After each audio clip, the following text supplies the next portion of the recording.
Welcome back everyone. आज हम शुरू करेंगे नया चैप्टर 11th क्लास ज्योग्राफी से, composition and structure of the atmosphere. यानी कि जो हमारे एटमॉस्फेयर यानी वायुमंडल, हमारी पृथ्वी के चारों तरफ एक जो चक्कर है, एक परत है, एक आवरण है जो हमें चारों तरफ से घेरे हुए है, उसके बारे में हम इस चैप्टर में पूरा डिटेल में पढ़ेंगे। वो किन किन चीजों से मिलकर बना है, कैसा उसका स्ट्रक्चर है, क्या क्या चीजें उसमें पाई जाती हैं, ठीक है, और वो क्या काम आता है, तो वो सारी चीजें हम इसमें पढ़ेंगे।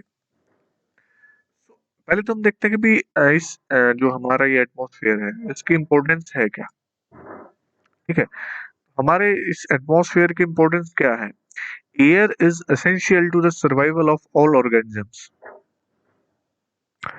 तो वायु जो है, जितने भी हमारे पृथ्वी पर जीव है, उन सभी के लिए जो है वायु सबसे जरूरी है, यानी कि हवा। हवा के बिना जो है जीवन संभव नहीं हो सकता आपकी पृथ्वी के ऊपर। Some organisms like humans may survive for some time without food and water but cannot survive even a few minutes without breathing air. तो आपके जो कुछ ऑर्गेनिजम्स हैं जैसे कि ह्यूमंस आपके, वो कुछ समय के लिए खाने के बिना रह सकते हैं, थोड़ा टाइम पानी के बिना भी निकाल देंगे, कुछ दिन निकाल देंगे पानी के और खाने के बिना कुछ दिन निकाल सकते हैं वो। लेकिन हवा के बिना, सांस लिए बिना जो है वो कुछ मिनट भी नहीं निकाल पाएंगे। तो that shows the reason why we should understand the atmosphere in greater detail. तो ये इम्पोर्टेंस समझाता है हमें एटमॉस्फेयर की भी, क्यों हमारे लिए इतना इम्पोर्टेंस है, हमें क्यों इसके बारे में पढ़ना चाहिए। क्योंकि जब हम इसके सांस लिए बिना नहीं रह सकते एनवायरनमेंट में, तो वो चीज हमारे लिए कितनी इंपॉर्टेंट हो जाती है, ये आप खुद समझ सकते हैं। Now what is atmosphere. अभी एटमॉस्फेयर है क्या एक्चुअली, अभी तक तो हमने इसका इंपॉर्टेंस समझ लिया, अभी ये है क्या चीज। Atmosphere is a mixture of different gases and it envelopes the earth all around. तो ये अलग अलग गैसेस का मिक्सचर है और अर्थ को चारों तरफ से घेरे हुए है। ये देखिए अर्थ है और अर्थ के चारों तरफ ये अलग अलग लेयर्स। ठीक है, ये उसकी आपकी एटमॉस्फेयर की लेयर्स हैं, इसको आगे हम चैप्टर में पूरी डिटेल में पढ़ेंगे सभी लेयर्स को। बट ये इस तरीके से चारों तरफ से अर्थ को घेरे हुए हैं। ठीक है, ये दिखाई दे रही है आपको। It contains life giving gases like oxygen for humans and animals, carbon dioxide for plants. तो इसके अंदर जो है जीवन देने वाली, लाइफ गिविंग गैसेस, जीवन प्रदान करने वाली गैसेस हैं, जैसे कि आपकी ऑक्सीजन ह्यूमंस और एनिमल्स के लिए, और प्लांट्स के लिए जो आपकी कार्बन डाइऑक्साइड, वो इस एटमॉस्फेयर में देखने को हमें मिलती है, वो इसी में मौजूद होती है। ठीक है, जिसमें हम जो सांस लेते हैं तो हमें ऑक्सीजन की जरूरत पड़ती है, पेड़ पौधों को कार्बन डाइऑक्साइड की जरूरत पड़ती है। तो ये चीजें हमें बताती हैं कि एटमॉस्फेयर कितना इम्पोर्टेंट है हमारे लिए। Now what is the average height of the atmosphere. अभी अर्थ को चारों तरफ से घेरे तो हुए हैं, लेकिन इसकी हाइट कितनी है, कैसे मतलब किस हाइट तक एटमॉस्फेयर हमें जो देखने को मिलता है। So the air is an integral part of the earth's mass and 99% of the total mass of the atmosphere is confined to the height of 32 kilometre from the earth surface.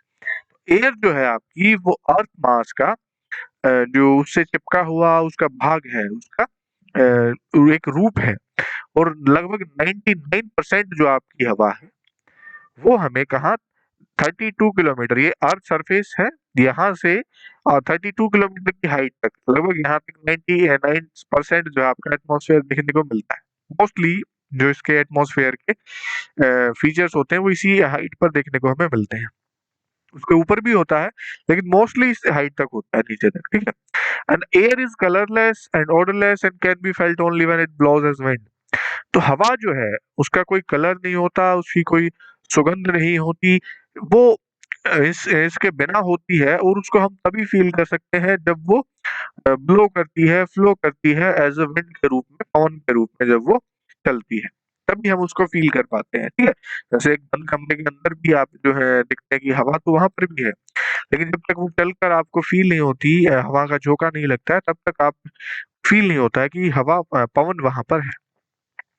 So can you imagine what will happen to us in the absence of ozone in the atmosphere? Ozone layer के बारे में आप सभी ने सुना होगा, जो आपकी लगभग ये यहाँ से देखिए 15 से 35 किलोमीटर की हाइट के बीच में जो है आपकी ओजोन लेयर होती है, यहाँ पर आपको दिखाई दे रही होगी।